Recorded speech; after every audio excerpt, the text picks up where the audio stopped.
Buen día a todos y todas. Gracias Alberto, gracias Armando, Fernando por la invitación a participar de esta jornada que me parece imprescindible en este momento.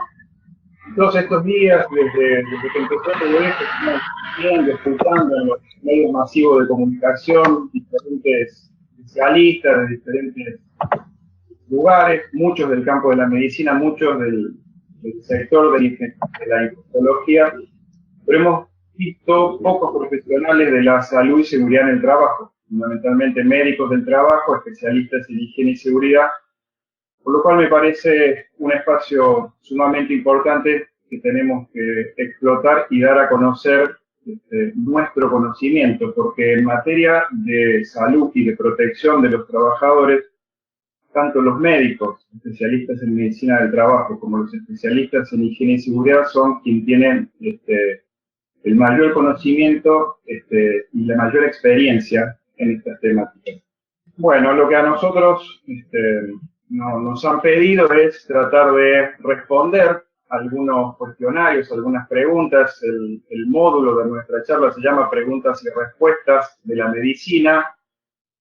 Yo no sé si son las respuestas de la medicina, las va a responder un médico, esperemos estar a la altura de las circunstancias. Por supuesto que esta charla no va dirigido a un colectivo de colegas médicos, sino va dirigida más bien a un campo. Entiendo que la mayoría de las personas que se están conectando tienen que ver con el campo de la salud y seguridad en el trabajo, por lo cual el enfoque va a ir dirigidamente en este aspecto.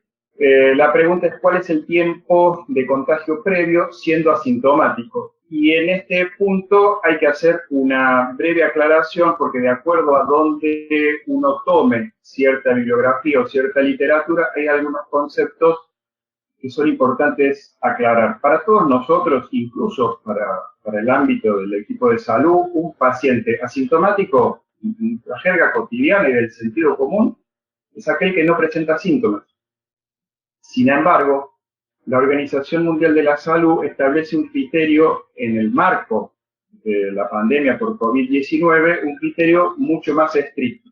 Y ellos llaman paciente asintomático a aquel paciente que transcurrió todo el periodo de contagio, que es un caso positivo, pero que nunca en todo el proceso llegó a presentar síntomas. Y esto es importante porque justamente se pregunta y se discute si el asintomático contagia o no contagia. Entonces algunos leerán algunos reportes de la Organización Mundial de la Salud que dicen ellos: el paciente asintomático no contagia. Y si bien hay algunos estudios que dicen que este tipo particular de pacientes que han transcurrido toda su enfermedad sin haber presentado síntomas y tal vez se dieron cuenta que ha sido un paciente cuando le hacen un estudio serológico y determinan que tienen anticuerpos, con lo cual nos da la certeza de que ha estado infectado, para la Organización Mundial de la Salud no hay estudios concluyentes que digan que este tipo de pacientes puedan contagiar. Entonces ellos prefieren utilizar otro término, que es el de presintomático, que la diferencia con el primero es que estos pacientes durante un momento previo a la presentación de síntomas, o sea, son pacientes que están infectados, pero que al momento de la evaluación no tienen síntomas, pero que sí lo van a presentar en algún momento y que probablemente sea en los días subsiguientes.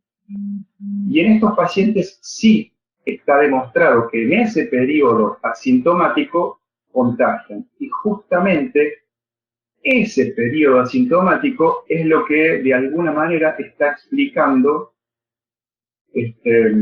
la modalidad de esta pandemia, porque si no existiesen esos pacientes asintomáticos que contagian, si el paciente empezara a contagiar recién cuando presenta los síntomas, sería de mucho más fácil control la pandemia. Entonces, ¿cuándo es que un paciente empieza a contagiar?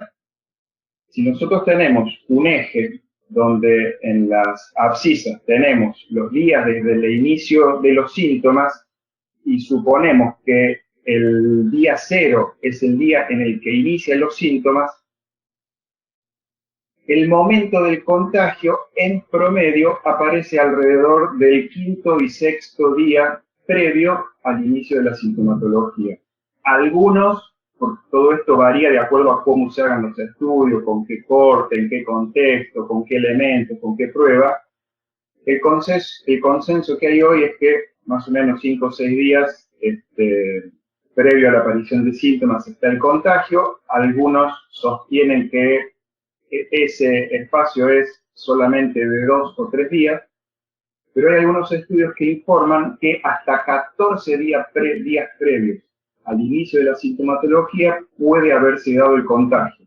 Y justamente esos 14 días son los que nos dan la pauta de cuál es el tiempo que, ante un caso sospechoso o un contacto estrecho, ese paciente tiene que tener aislamiento físico del resto de la sociedad. ¿Y por qué? Se supone que si se contagió en un momento 0, a los 14 días no presentó ningún síntoma, se supone que ese paciente ya no va a contagiar.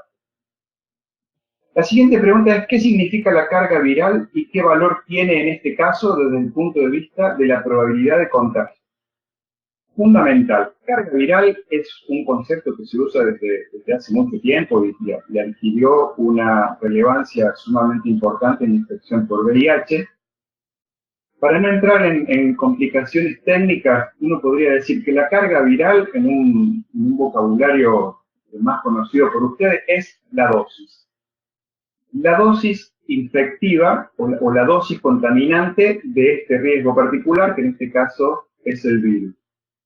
Y además la carga viral nos sirve como pronóstico de gravedad de la enfermedad y como pronóstico de curación. Pero para lo que nos sirve a nosotros en esta charla, tiene que ver con la probabilidad de contagio. No es lo mismo que una persona se exponga al virus a través del contacto, por ejemplo, de un paquete de alimentos en un supermercado que fue tocado previamente por un caso positivo, a que ese trabajador esté expuesto al estornudo directo en la cara de un paciente internado con COVID positivo, transcurriendo la enfermedad e incluso en forma grave en ese momento. La dosis administrada, la carga viral en este segundo caso es muchísimo más alta y por ende tiene muchas más probabilidades de contagio que el caso del supermercado. Entonces, si nosotros en el mismo gráfico anterior tratamos de ver la curva de cómo es la carga viral, uno diría que al momento del contagio comienza a aumentar la carga viral, el virus empieza a replicarse.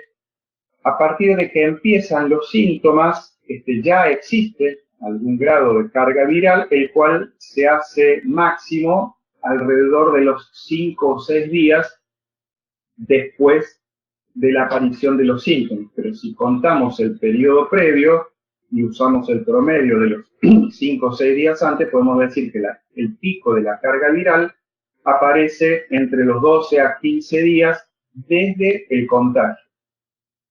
Siempre estamos hablando de una evolución normal, natural y leve de la enfermedad que sabemos es aproximadamente el 80% de los casos. Si existe alguna complicación, si este paciente, por supuesto, necesita internación, maniobras de ventilación mecánica o alguna otra cosa, todo esto cambia, la carga viral va a ser distinta, el periodo sintomático obviamente que también, pero es importante este periodo, ventana desde el contagio hasta la aparición de síntomas, que tenemos ya una carga viral considerable que mientras más alta sea, más probabilidad de contagio va a tener. La siguiente pregunta es, frente a la insuficiencia de algunos recursos que sabemos hoy son críticos, no solo en el país, sino en el mundo, y pensando particularmente en el personal de salud, ¿cómo considera que deberían ser las prioridades y las medidas alternativas que se adopten para evitar la desprotección de este grupo de trabajadores? Creo que todos los que estamos en esta conferencia estamos convencidos de la importancia de los servicios de salud y seguridad en el trabajo. Lo decía Fernando al inicio, esta pandemia ha venido a poner de manifiesto la necesidad que existe de que este tipo de servicios sean mucho más activos. La Organización Internacional del Trabajo hace ya 25 años que publicó sus convenios 161 sobre los servicios de salud y seguridad en el trabajo. Y cuando uno dice, bueno, ¿cuáles deberían ser las propiedades y cuáles deberían ser las alternativas? Obviamente que las prioridades las deben fijar los servicios de salud y seguridad en el trabajo, pero en cuanto a medidas alternativas, yo me permitiría decir que yo recurriría primero a las medidas tradicionales, porque son las que en general hoy no se están tomando. Estamos teniendo una tendencia, por lo que veo, por la experiencia que estamos teniendo, en caer como único recurso en el elemento de protección personal, que sabemos que es escaso. Entonces sí se están viendo algunas medidas alternativas que en la práctica no son lo suficientemente protectoras, o por lo menos no hay evidencia de que así lo sea. No nos olvidemos que estamos frente a un colectivo muy particular, nosotros el colectivo de trabajadores que tienen un marco normativo específico. Entonces, todas las medidas que uno proponga tienen que estar validadas científicamente, comprobadas y aceptadas por los trabajadores. Y medidas alternativas estamos viendo en este momento todo el tiempo, desde lo terapéutico, hay algunos que recomiendan en esto de la era tecnológica y las redes sociales. Todo este tiempo hemos visto cosas, algunas diría yo, en el marco de lo disparatado. Por ejemplo, tratar a los pacientes tomando jugo de limón, en el marco de los elementos de protección personal. Hay gente que dice que, por ejemplo, un respirador N95 puede durar hasta 15 días.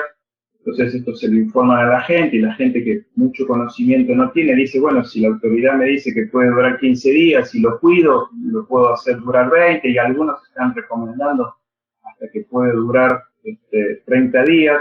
Otros dicen que para proteger el respirador, como es escaso, se tiene que colocar un barbijo quirúrgico encima.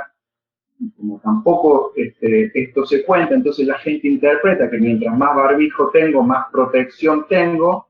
Entonces hemos visto en el terreno colegas que usaban hasta 3 barbijos, entonces se colocaban el tapaboca con el que venían de su casa, el respirador N95 encima y un barbijo quirúrgico, como le estaban diciendo. Obviamente, no solo no protege más, sino que incluso hasta termina siendo contraproducente. Por eso, en vez de pensar en medidas alternativas, yo haría muchísimo más hincapié en lo que hace mucho tiempo sabemos en cuanto a protección respiratoria, que tiene que ver con los programas de protección respiratoria que incluyen medidas de control administrativo, medidas de control ambiental y finalmente el uso de elementos de protección personal. Cuando hablamos de medidas de control administrativo, hablamos de las medidas generales. Los centros sanitarios, digo, esto está bien enfocado sobre todo al sector salud.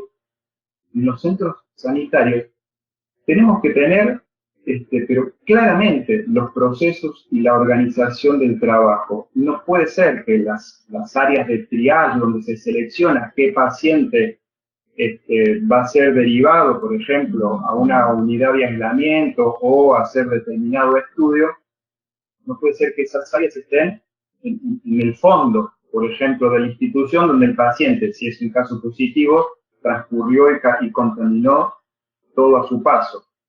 Tiene que estar muy claro quién va a hacer qué cosa en cada momento. Tenemos que tener medidas de control administrativo específicas para los pacientes. Los pacientes tienen que tener turnos asignados. Y cuando el paciente viene a ese turno, hay que atenderlo lo más rápidamente posible, llegar rápido al diagnóstico y hacer la derivación que corresponde en el momento indicado. Si se tiene que internar, si tiene alguna descompensación que lo requiera, se tiene que internar rápidamente. Si hay que derivarlo para aislamiento, de la misma forma, hay que actuar en forma rápida. Y si ese paciente era solamente un caso sospechoso y se pudo determinar en el momento que no requería ningún otro cuidado o atención, el paciente tendría que volver rápidamente a su domicilio. Para con el equipo de salud, lo mismo. Una de las primeras cosas que salieron en todos lados es que se suspendían todo tipo de licencia, todo tipo de cosas que generaba movimiento del equipo de salud en distintos lugares para que los profesionales vuelvan al lugar. Hoy está visto que esto, al contrario, tenemos que disponer la menor cantidad de profesionales del equipo de salud y siempre tener un equipo de reserva.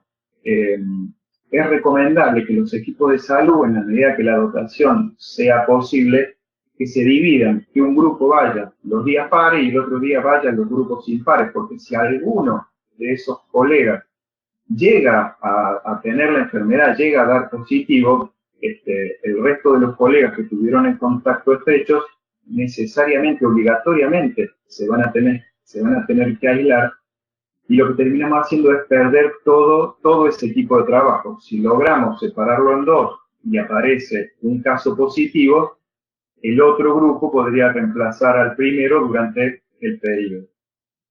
Medida de control ambiental, no me voy a meter demasiado porque hay una charla específica de eso y además por una cuestión de tiempo, pero básicamente hay medidas también que son generales, que tienen que ver con el aislamiento, con la ventilación.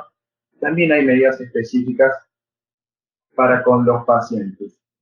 Finalmente, la última línea de defensa, como decía, la menos efectiva, son los elementos de protección personal.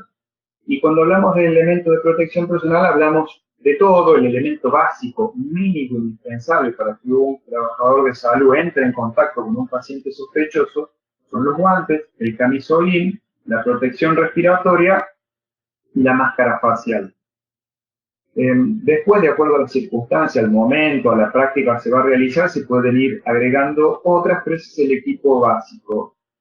Y el más importante en todo esto, por dos razones. Uno, porque es el lugar por donde el virus ingresa, y otro, porque es el elemento crítico en este momento en el mercado, son los barbijos quirúrgicos y los respiradores. Nosotros en esta tabla, en esta recopilación de recomendaciones de distintas instituciones a nivel global, está publicada en nuestra página, vemos qué tipo de recomendación hay para barbijos quirúrgicos, qué tipo de recomendación hay para los respiradores N95 y cuándo se habilita el uso extendido o la reutilización del respirador N95. Uso extendido implica que un trabajador se coloca el respirador N95 y lo puede usar durante toda la jornada, viendo diferentes pacientes, haciendo diferentes prácticas sin quitárselo. Una vez que se lo quita, lo descarta. Mientras que la reutilización implica el uso con un determinado paciente o grupo de pacientes, no termina, se lo quita, lo guarda de una manera muy prolija, muy cuidada, con una determinada técnica, y lo puede reutilizar otro día, en otro momento, como para alargar su vida útil. La reutilización del respirador N95 está indicada cuando los microorganismos se transmiten por vía aérea, en este caso la tuberculosis, del sarampión, por ejemplo. Cuando hablamos de un germen que se transmite por gota o por contacto, como es el COVID-19, la reutilización no está recomendada. No la recomienda ni la Organización Mundial de la Salud, ni el Ministerio de Salud inglés, ni los CDC, nadie. Sin embargo, le estamos recomendando nosotros, ¿sí?, a través de los protocolos que dictó el Ministerio de Salud de la Nación y del cual la mayoría de las provincias y distritos toman, acá se está recomendando incluso hasta por 15 días el respirador N95. ¿Cuál es la preparación y capacitación que recibe el personal de salud para seguir los procedimientos? Hay distintos formatos, distintas escalas de acuerdo al momento. Si nosotros vamos en nuestras recorridas habituales, vemos un trabajador que atendió a un paciente, deja de atenderlo y se pone a llenar la historia clínica, en ese momento no es el momento para hacerle una gran capacitación con todo lo que eso implica, pero sí por ahí le podemos dar información, decirle, mire, el agua y el jabón por un minuto va a inactivar el virus. Simplemente esa información ya es algo.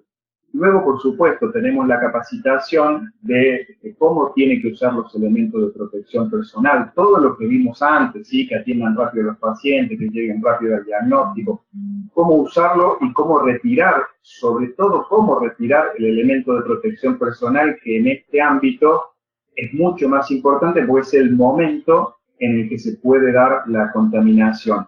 El entrenamiento no alcanza en estas cuestiones que tienen que ver con maniobras del sistema motor, no alcanza con decirle cómo es, sino mostrárselo y permitir que el trabajador practique cómo se tiene que poner y sobre todo, como decía, cómo se lo tiene que sacar. El asesoramiento permanente, una vez que está capacitado y entrenado, uno tiene que estar permanentemente viendo, porque una cosa es el entrenamiento en un contexto ideal y otra cosa es la práctica cotidiana con situaciones que a veces se salen de lo común.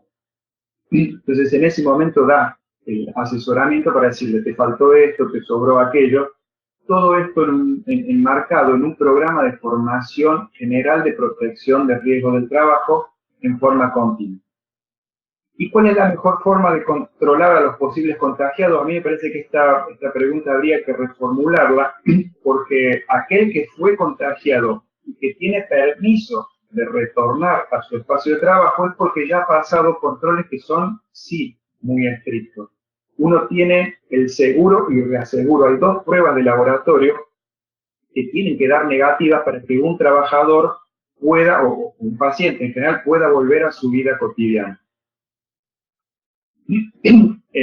Entonces, me parece que acá lo que nos tendríamos que enfocar en qué hacemos con los contactos estrechos. En el hospital hemos diseñado un flujograma. Básicamente, cuando un trabajador da positivo, lo que tenemos que hacer es determinar quién fue esa persona y tener el listado de la gente que ha estado en contacto estrecho. Contacto estrecho, no lo voy a explicar ahora por cuestión de tiempo, pero hay diferentes criterios que por supuesto están todos publicados y además esto van cambiando con una velocidad muy grande. Probablemente la semana que viene los criterios de contacto estrecho hayan cambiado. Independientemente de cuál sea el criterio, cuando tenemos un caso positivo, tenemos que determinar quiénes fueron los contactos estrechos. Y esos que fueron determinados contactos estrechos a través de una anamnesis, incluso de la revisión de las condiciones de trabajo en las que se dio ese contacto estrecho, que es una tarea casi exclusiva de ustedes, los higienistas, se tiene que determinar el aislamiento físico y a ese trabajador que va a estar en aislamiento físico, que todavía no tiene confirmación de su enfermedad, hay que hacerle sí un seguimiento estricto, que va a ser obviamente por vía telefónica, videollamada, utilizando medios digitales, lo que sea, pero hay que aislarlo, como decíamos al principio, por lo menos por 14 días. Si a los 14 días no presentó ninguna sintomatología, ese trabajador sí está en condiciones de retomar a su puesto de trabajo. Hasta acá, como para no extenderme demasiado y dar espacio a las preguntas que pudieran surgir. Muchas gracias por la atención.